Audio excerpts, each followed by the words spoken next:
Hello and welcome to This Week in Plymouth. I'm your host Dan Salzer from Pemmy Baker TV, and let's catch you up on everything happening around the town. On Tuesday, October 11th at 5 p.m., the Select Board held a regular meeting upstairs at Town Hall. The board first met with Grace Garvey to discuss the solar finance model for the town. So I'm being accompanied tonight by Ted Van Zant, who some of you know from Barrington Power. So what Barrington Power and the PEC did was narrow down their focus to the three sites that hopefully are in front of you on a cost comparison, cost-benefit model. And Ted's here to kind of explain that and answer questions. This conversation could easily take an hour plus, because there's a lot here to discuss. What we look for in a site is, for a roof, we want a new roof because solar panels last 25 years. So you don't want to put on a roof that's going to have to be replaced within 25 years. The roof would need to be structurally strong enough and facing south or flat. And we have no roof. We're not looking at any solar roofs. panels. We're not looking at any roofs because none of those situations apply. If you look at a comparison between the sites, the land above the recycling facility is $2.98 a watt versus $2.35 for the Hitchner Highway and $2.45 for the land by the airport. If I understand this spreadsheet correctly, I'm just looking at the Hitchner, the middle column, which is bank loan, our investment would be $483,500. We would finance that over some period of time. I don't know what. That's correct. So effectively, you think we should, if we were going to go this route, we should have that special hearing, secure pre-approval on a loan, have a locked-in rate so that we went to town meeting and we knew this is what we're talking about. So you do a hearing presentation, then we do a special hearing on the bond, and then town meeting. Part of the budget. Part of the budget, and then it would go to town meeting. Following that discussion, the board met with Fawn Gaudette with her request to have Columbus Day changed to Indigenous Peoples Day here in New Hampshire. Hello, Plymouth Select Board. Thank you for your time. I am Jenny Tebow, a Plymouth, New Hampshire resident, and I am requesting the town of Plymouth, New Hampshire change Columbus Day to Indigenous People Day. At least 12 states have changed to celebrate Indigenous People Day, including the District of Columbia, and over 130 cities are now celebrating it. In New Hampshire, over 15 towns celebrate Indigenous Peoples Day, and the list is growing. Lee was the most recent. We're supported in this movement by the New Hampshire Coalition for Indigenous Peoples Day and several Indigenous activists and Plymouth, New Hampshire residents. Before Columbus's era, there were millions of Indigenous people in North America, South America, and Central America. Columbus Day is not a day of joy, it is a day of mourning. Columbus never set foot on the continental United States. He sailed to the New World 530 years ago, many millennia after the arrival of the first people of the Americas. He did not discover America. It was already inhabited by over 100 million indigenous people. Furthermore, Columbus and his crew murdered thousands of men, women, and children. He kidnapped native people and brought them to Europe. During this period of terrorism and genocide, indigenous people were massacred, raped, enslaved, and tortured. Changing this holiday to Indigenous People Day offers honor and respect to the native people. As Columbus Day, the day only marks a false representation of what happened in the past. We must never repeat this. By changing the name to Indigenous People Day, you will offer truth. It is a chance for New Hampshire residents, Indigenous and non-Indigenous, to honor those who came before them and respect Indigenous peoples who survived to carry on such rich Native traditions for our future generations.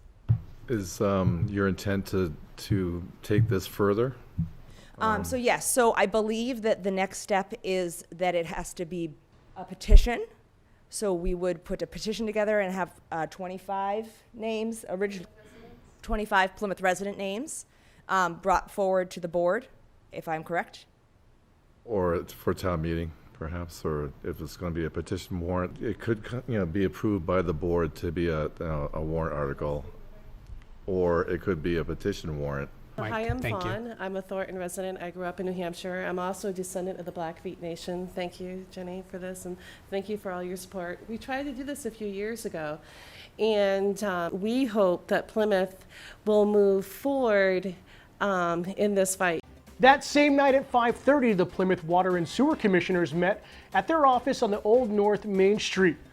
It was a relatively quick meeting with the board where they signed off on tax forms and took a look at a snapshot of the Q3 financial report. Now let's take a look at this weekend's weather with the PSU Meteorology Department. So when we see above average river heights, when we see a lot of rainfall, we do get a flood area watch, and that is expected to stay until at least Saturday, tomorrow at 8 a.m. Looking at our current conditions, again, we're seeing a little bit of clearing though. That was the first time I could really see past Rounds Clock Tower this afternoon. Temperature though, 59 degrees, westerly wind at 8 miles per hour, and we're seeing some cloudy conditions outside. Temperatures again across the area, we're seeing some mid-60s in parts of southern New Hampshire, hovering around 60 in the Lakes region, but the mountains we're seeing roughly around 55.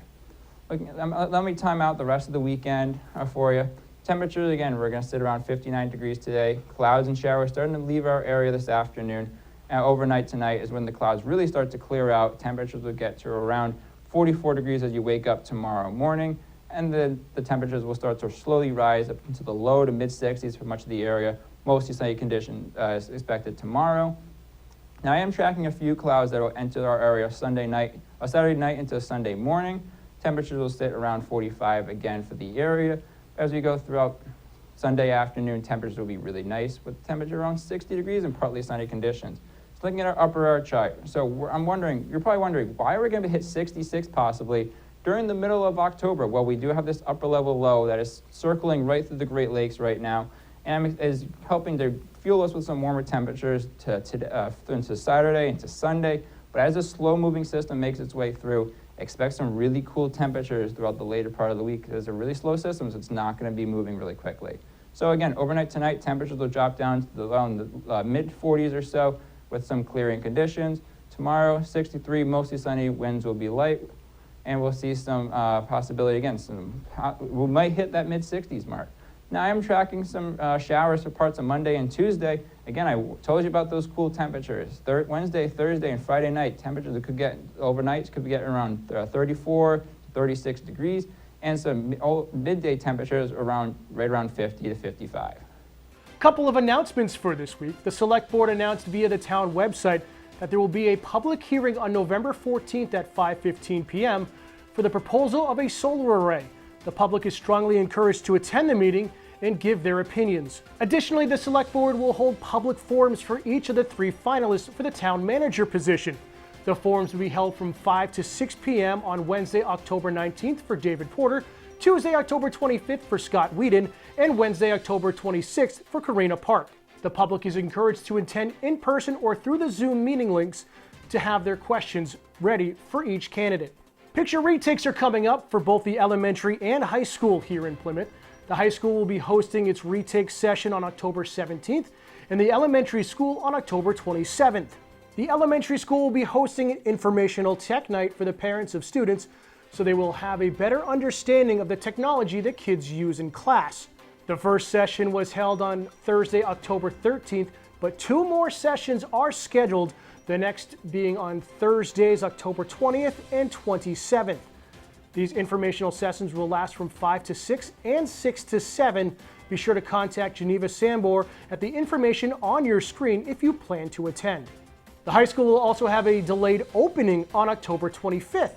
The Parks and Rec Department unfortunately had to cancel their adult bus trip that they had planned to go to Mohegan Sun due to the lack of participation. They then asked for suggestions for adult activities that Parks and Rec could host in the near future. If you have any suggestions, send in an email at the information on your screen. Now it's time to take a look at sports here in Plymouth. On Thursday, October 13th, girls soccer hosted rivals Laconia on Senior Day.